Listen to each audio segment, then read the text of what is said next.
यह कहानी है एक गरीब बच्चे की, जो कि स्कूल जब पहुंचता था तो टीचर के हाथों से मार खाता था और वापस जब घर पहुंचता था तो माँ के हाथों से मार खाता था। मैं एक घर के करीब से गुजर रहा था कि अचानक से मुझे उस घर के अंदर से एक बच्चे की रोने की आवाज आई। उस बच्चे की आवाज में इतना डर था कि अंदर जाकर वो बच्चा क्यों रो रहा है यह मालूम करने से मैं खुद को रोक ना सका। अंदर जाके मैंने देखा कि एक माँ अपने 10 साल के बेटे को आहिस्ता से मारती और बच्चे के साथ खुद भी रोने लगती। मैंने आगे होकर पूछा, बहन जी, आप इस छोटे से बच्चे को क्यों मार रही हो जबकि आप खुद भी रोती हो? उसने जवाब दिया, भाई साहब, इसके पिताजी भगवान को प्यारे हो गए हैं और हम लोग बहुत ही गरीब हैं। उनके जाने के बाद मैं लोगों के घरों में काम करके घर और इसकी पढ़ाई का खर्चा बामुश्किल उठाती हूँ और यह कम वक्त स्कूल रोजाना देर से जाता है और रोजाना घर देर से आता है। जाते हुए रास्ते में कहीं खेल कूद में लग जाता है और पढ़ाई की तरफ जरा भी ध्यान नहीं देता है, जिसकी वजह से रोजाना अपनी स्कूल की वर्दी गंदी कर लेता है। मैंने बच्चे और उसकी माँ को जैसे तैसे थोड़ा समझाया और चल दिया। इस घटना को कुछ ही दिन बीते थे कि एक दिन सुबह सुबह कुछ काम से मैं सब्जी मंडी गया तो अचानक मेरी नजर उस 10 साल के बच्चे पर पड़ी जो रोजाना घर में मार खाता था। मैं क्या देखता हूँ कि वो बच्चा मंडी में घूम रहा है और जो दुकानदार अपनी दुकान के लिए सब्जी खरीद कर अपनी बोरियों में डालते तो उनसे कुछ सब्जी जमीन पर गिर जाती थी। वो बच्चा उसे फौरन उठाकर अपनी झोली में डाल लेता। मैं यह नज़ारा देखकर परेशानी में सोच रहा था कि ये क्या चक्कर है। मैं उस बच्चे का चोरी चोरी पीछा करने लगा। जब उसकी झोली सब्जी से भर गई तो वो सड़क के किनारे बैठकर उसे ऊंची ऊंची आवाज लगाकर वो सब्जी बेचने लगा। मुंह पर मिट्टी, गंदी वर्दी और आंखों में नमी।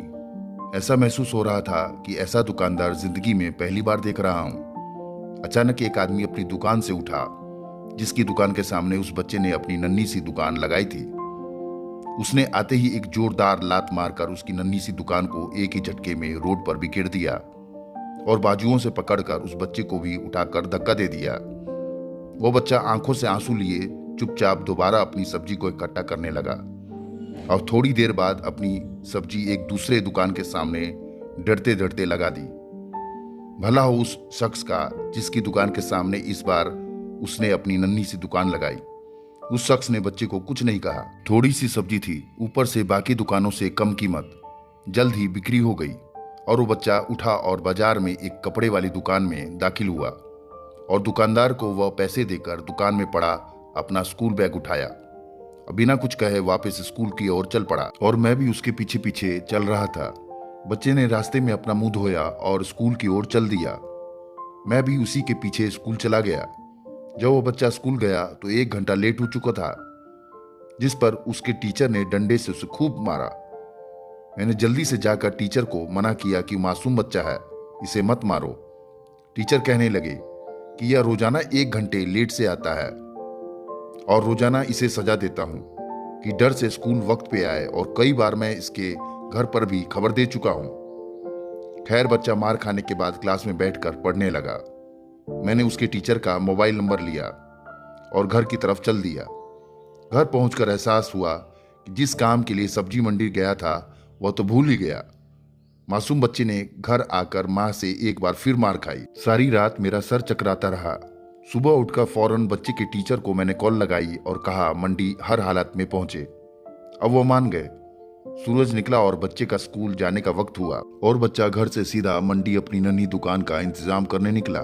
मैंने उसके घर जाके उसकी माँ को कहा कि बहन जी, आप मेरे साथ चलो, मैं आपको बताता हूँ आपका बेटा स्कूल क्यों देर से जाता है। वो फौरन मेरे साथ मुंह में ये कहते हुए चल पड़ी कि आज इस लड़के की मेरे हाथों खैर नहीं, छोड़ूंगी नहीं आज इसे। मंडी में लड़के का टीचर भी आ चुका था। हम तीनों ने मंडी की 3 जगहों पे पोजीशन संभाल ली और उस लड़के को छुप कर देखने लगे। आज भी उसे काफी लोग से डांट फटकार और धक्के खाने पड़े और आखिरकार वो लड़का अपनी सब्जी बेचकर कपड़े वाली दुकान पर चल दिया।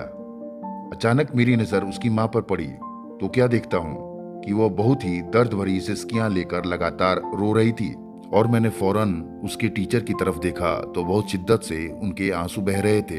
दोनों के रोने से मुझे ऐसा लग रहा था जैसे उन्होंने किसी मासूम पर बहुत जुल्म किया हो और आज उनको अपनी गलती का एहसास हो रहा हो। उसकी माँ रोते रोते घर चली गई और टीचर भी सिसकियां लेते लेते स्कूल चला गया। बच्चे ने दुकानदार को पैसे दिए और आज उसको दुकानदार ने एक लेडी सूट देते हुए कहा कि बेटा, आज सूट के सारे पैसे पूरे हो गए हैं, अपना सूट ले लो। बच्चे ने उस सूट को पकड़कर स्कूल बैग में रखा और स्कूल चला गया। आज भी वह 1 घंटा देर से था। वह सीधा टीचर के पास गया और अपना बैग डेस्क पर रखकर मार खाने के लिए अपनी पोजीशन संभाल ली और हाथ आगे बढ़ा दिए कि टीचर डंडे से उसे मार ले। टीचर कुर्सी से उठा और फौरन बच्चे को गले लगाकर इस कदर जोर से रोया कि मैं भी देखकर अपने आंसुओं पर काबू न रख सका। मैंने अपने आप को संभाला और आगे बढ़कर टीचर को चुप कराया और बच्चे से पूछा कि यह जो बैग में जो सूट है वो किसके लिए है। बच्चे ने रोते हुए जवाब दिया कि मेरी माँ अमीर लोगों के घर में मजदूरी करने जाती है और उसके कपड़े फटे हुए होते हैं, कोई जिस्म को पूरी तरीके से ढकने वाला सूट भी नहीं है और मेरी माँ के पास पैसे भी नहीं हैं, इसलिए अपने माँ के लिए यह सूट खरीदा है। तो यह सूट अब घर ले जाकर अपनी माँ को दोगे?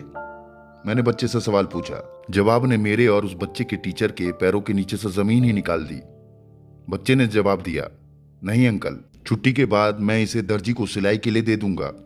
रोजाना स्कूल से जाने के बाद काम करके थोड़े थोड़े पैसे सिलाई के लिए दर्जी के पास जमा किए हैं। टीचर और मैं उस गरीब मासूम से बच्चे का अपनी माँ के लिए इतना प्रेम देखकर रोते जा रहे थे।